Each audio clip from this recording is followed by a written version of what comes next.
मधुमेह एमिति एक रोग जहाँ थरे आरंभ होइगले सारा जीवन भोगिबाकू पड़िथाए।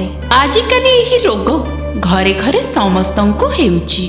भारत रे मधुमेह रोगींक संख्या बढ़िबारे लागिची। ठीक भावे खाइबा पीबा न कले अत्यधिक निशा सेवन, अधिक मिठा खाइबा और सबुदिन टेंशन रे रहिबा किंबा वंशानुगत भावे मधुमेह रोग हुए।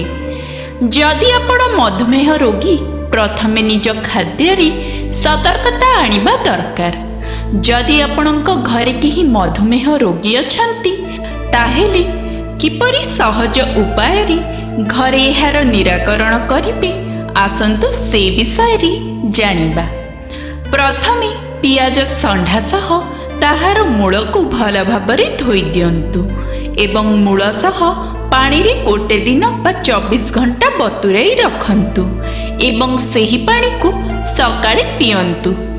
दिन रे जेते बेले भी पानी पिउछंती एही पानी को पियंतु।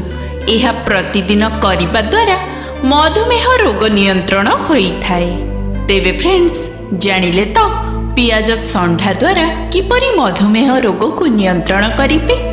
आशा करुछि आपण को यही हेल्थ टिप्स टी निश्चित भल लगी।